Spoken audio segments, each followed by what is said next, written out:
El Señor esté con ustedes. Proclamación del Santo Evangelio según San Lucas.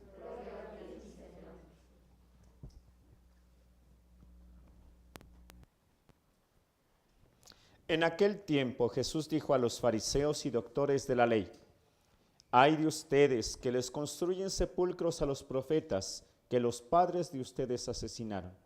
Con eso dan a entender que están de acuerdo con lo que sus padres hicieron, pues ellos mataron y ustedes les construyeron el sepulcro.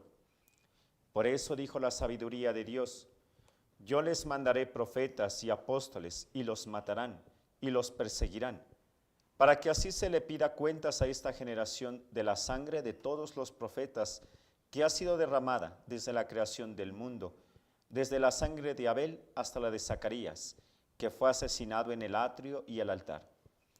Sí, se lo repito, a esta generación se le pedirán cuentas. Ay de ustedes, doctores de la ley, porque han guardado la llave de la puerta del saber. Ustedes no han entrado, y a los que iban a entrar les han cerrado el paso. Luego Jesús salió de ahí. Los escribas y fariseos comenzaron a acosarlo terriblemente con muchas preguntas y a ponerle trampas para ver si podían acusarlo con alguna de sus propias palabras. Palabra del Señor.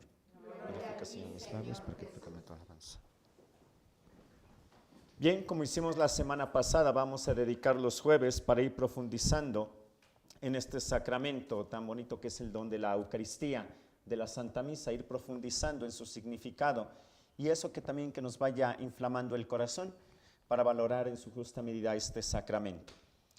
En el Concilio Vaticano II, que fue convocado por el Papa Juan XXIII, que hace unos días lo celebramos, si no mal recuerdo fue el día del retiro, San Juan XXIII, ¿bien? Pero bueno, tuvimos este retiro dedicado a la Santísima Virgen. Cuando su santidad Juan XXIII vio el concilio, lo proyectó, él quiso renovar la iglesia. Por eso se dice que el Concilio Vaticano II no fue un concilio dogmático, sino un concilio pastoral. ¿A qué se refiere? Un concilio dogmático era porque los padres, es decir, los obispos, los cardenales, el papa, se reunían para dar una definición dogmática. Por ejemplo, la Santísima Virgen María es verdaderamente Madre de Dios. Y esta es una declaración que se tuvo en un concilio de Éfeso. Y sí, muchos concilios se reunieron para dar una definición dogmática ante una problemática que había surgido en la Iglesia. Pero el Concilio Vaticano II no fue así. Lo que el Papa Juan XXIII quiso fue acercar la Iglesia al mundo, que de repente estaba evolucionando rapidísimamente, y se daba cuenta que la Iglesia se había quedado como en un momento determinado en la historia y le había costado acercarse al mundo. Y dice, no, tenemos que abrir las puertas de la Iglesia para que entre el aire, para que nosotros podamos renovarnos. Y entre la renovación hizo también cambios dentro de la liturgia, concretamente a partir de un sacramento que es importantísimo y a través del cual la Iglesia fue profundizando tanto que hubo un gran cambio dentro de la liturgia. Y ese sacramento es la Eucaristía. No fue la Eucaristía. El sacramento que profundizó el Concilio Vaticano II fue el bautismo. Y a partir del bautismo, porque la Iglesia dijo, a ver, este es el primero de los sacramentos, ¿cuál es su significado? Iba a decir qué consecuencias, no, qué gracias lleva este sacramento. Y se dio cuenta que cuando nosotros recibimos la gracia del bautismo, recibimos también la consagración con 3 ministerios, es decir, con 3 tareas que todo cristiano tiene que ir realizando. Una es la de la predicación.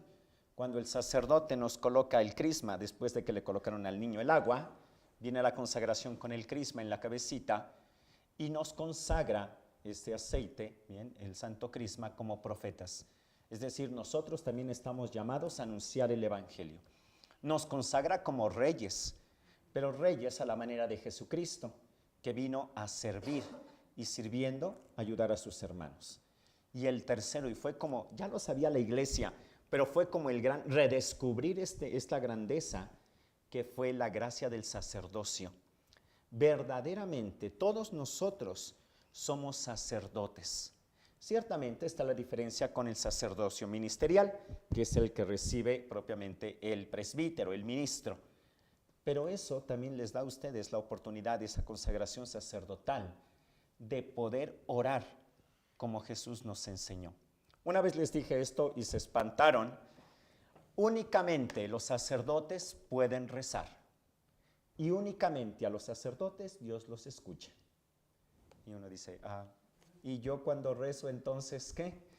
Pues es de que usted también es sacerdote. Y por lo tanto sus oraciones Dios también las escucha. Usted puede orar, puede pedir por otras personas porque es sacerdote. Usted también puede bendecir, y es muy bonito que los papás bendigan a sus hijos y verdaderamente quedan bendecidos por esta consagración sacerdotal. Bueno, ¿y qué tiene que ver todo con esto con la Sagrada Eucaristía?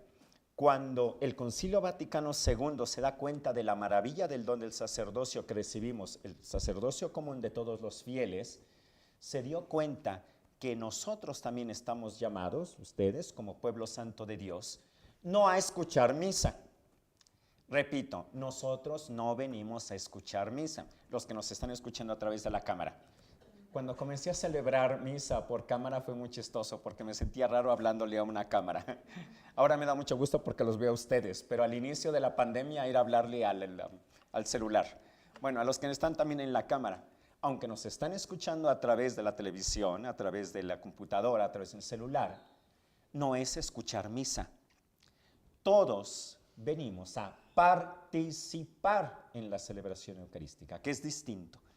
De hecho, el sacerdote no es que celebra solito, el sacerdote preside que la oración de todos los fieles que acuden a misa.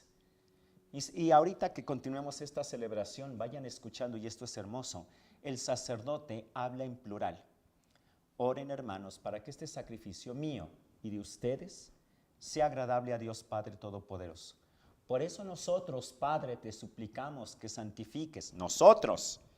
Pero el sacerdote no habla en singular. Por eso, Padre, te suplico que santifiques. No, te suplicamos para que se conviertan para nosotros en el cuerpo y la sangre de Cristo. Y eso es algo maravilloso. Cuando nosotros nos damos cuenta de que venimos a misa no a escucharla, sino a participar, es porque Jesús nos está dando la posibilidad también de orar unos por otros. Esto se le llama la comunión de los santos. Verdaderamente nosotros podemos orar por nuestros hermanos, por aquellos familiares que necesitan nuestras oraciones. Podemos bendecir, podemos anunciar el Evangelio. Bueno, pues esto nos toca a nosotros. Y es algo muy bonito el que nosotros podamos ir a misa y que podamos verdaderamente participar. ¿Y cómo se participa? Bien, es muy sencillo. El Señor esté con ustedes. Uy, no se escuchó. Bien. Efectivamente, con las respuestas, antiguamente estas respuestas no existían dentro de la misa. Cuando el sacerdote celebraba de espaldas al pueblo, ad orientem, sí había una cierta participación, pero ¿quién respondía? El acólito. ¿Por qué solamente respondía él? Porque la misa era en latín, y segundo, porque era el único que escuchaba. No, si ya no me escuchan acá, imagínense sin micrófono y además de espaldas en latín, era muy difícil. Cuando el concilio dijo, no, gracias al bautismo participamos, hizo cambios dentro de la liturgia, pero fueron consecuencia de haber redescubierto el valor del bautismo. Y ahora sí, cuando el sacerdote habla, cuando ustedes responden, cuando ustedes cantan, cuando ustedes se ponen de rodillas, escuchan, están verdaderamente participando en este sacramento maravilloso de la entrega de nuestro Señor Jesucristo por la redención del mundo. Bueno, pues a seguir participando, y ojalá que este regalo que el Señor nos da, la Eucaristía, y en el que nos ha permitido a nosotros participar, verdaderamente lo hagamos vida en nuestra vida, a través de cada misa que nosotros participemos. Bueno, pues pidamos esta gracia a nuestro Señor, que así sea.